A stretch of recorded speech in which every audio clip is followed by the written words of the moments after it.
Let's take a look at this shouting match. Mr. Patel, before you joined the FBI, you had very strong opinions about what the FBI was hiding regarding Jeffrey Epstein. In a September 2023 interview with Glenn Beck, you said the Black Book is under the, quote, direct control of the director of the FBI. In December 2023, you said, let us know who the pedophiles are. Even for a short time after becoming FBI director, in February of 2025, you tweeted, quote, there will be no cover-ups, no missing documents, no stone left unturned. In June, you told Joe Rogan, quote, we've reviewed all the information. We're going to give you every single thing we have and can. But then suddenly in July, everything changed. You and Attorney General Pam Bondi released one video and said that there was nothing more to see. Your July memo says you uncovered more than 300 gigabytes of data and physical evidence, but that you had decided no further disclosure would be appropriate or warranted. That is a quote. I think what happened, Mr. Patel, is that suddenly you discovered that Donald Trump's name was all over these files, and you started a giant cover-up. So you are under oath, Mr. Patel. You just testified to Mr. Swalwell that you did not speak to the president about the Epstein files. To your knowledge, did Attorney General Pam Bondi speak to the president about what was in the Epstein files? I can't speak for Attorney General Pam Bondi. So to your knowledge, you don't have any information. The question was, do you have any knowledge? Do you have any knowledge? I can't speak. You are refusing to answer the question. So let me tell you that the Wall Street Journal reported that in May, Bondi told Trump that he was in the Epstein files, and at the same meeting said that the DOJ did not plan to release the files. Yesterday, you testified to Senator Kennedy that there was, quote, no credible information that Epstein trafficked girls to anyone else, and that you have, quote, continuously and publicly asked the public to come forward with more information, and we'll look into it. Today, in response to Mr. Massey's question, you appeared to say that the survivors were not credible.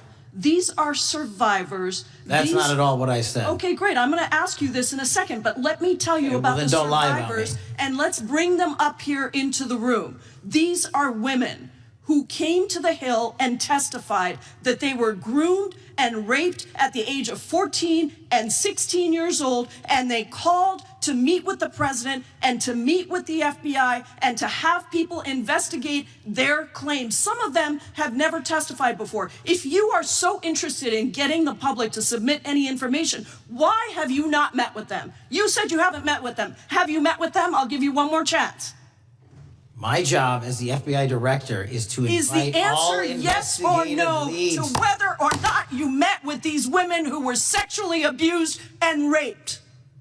Any insinuation by you or any people on your side that I am not manhunting child predators and sex traffickers, just look at the stats. Patel, and you talk about cover-ups, man. Mr. Chairman, you talk about cover-ups. And I will take as much time as Where I were want. you during the Obama and Biden Mr. administrations Chairman, when these so-called cover-ups were going on? Why did anyone in those administrations talk to any of these purported witnesses? I have some regular order, every single person to provide credible information. Time belongs to the gentlelady from Washington. And I'm going to take another When you couple accuse of the minutes. witness of something, he's allowed to respond. That's how it works. You Listen, he didn't even, excuse me, Mr. Chairman, you have always been fair. But this is not fair. And you will get no, this is my time, and he said that the witnesses were not credible. Seconds of time. I'm going to get an additional minute of time because that's how much time he took. You won't get a minute. You'll get some seconds. What we think is under 5 minutes. You don't get to demand how much time you get. That's not how it works. Mr. Patel,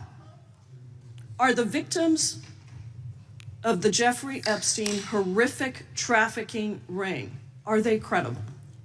Any person with information about ongoing sexual trafficking. I'm asking you if they're credible. Ma'am, I'm commenting on the evidence we have. But we have routinely asked for people to come forward with more evidence, and we will look at it. And the evidence that we have was the same evidence that the Biden and Obama Justice Departments had. And they determined, not me, they determined that that information was not credible. Chairman, he's not letting me even ask my questions. You ask the questions, he gives an answer. You may not like what he says, but that doesn't mean you get to interrupt him. He's not answering my question. Mr. Chairman, could we restore the gentlelady 45 seconds so she can We'll give her complete additional 30 seconds, which is what I said I'm earlier. going to keep taking my time. Because no, you'll take the thing. time that you get. You get 30 are not seconds. answering the question.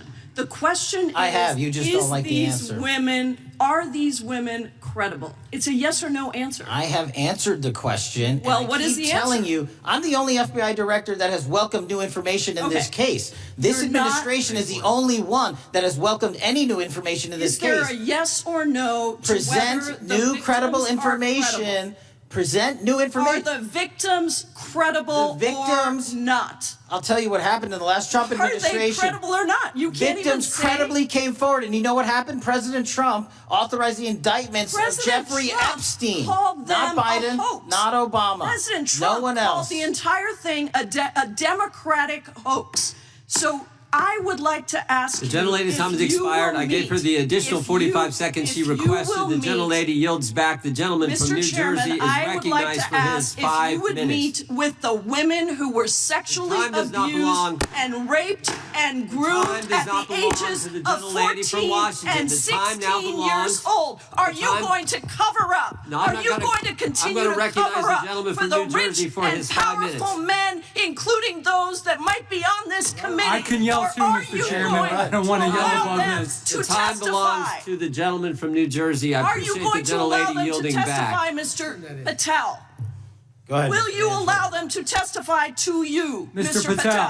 Patel, Kash Patel, is not going to lay it all out for you and me to see for what it is. Because when they do that, then they will have nothing to cover their own story. And therefore, they want to keep that room open for themselves where they will be able to refute others' claim. And in order to fit their own narrative about what happened with Jeffrey Epstein, especially in regards to Donald Trump, they want to control it all. And so the question that we all have, they're very, very simple question, which is that do you accept or do you view this woman, these victims, as credible and you take their testification or not? But of course, Kash Patel knows how to make things way more complicated than it has to be. But this was one of a kind of a debate that you don't see every day.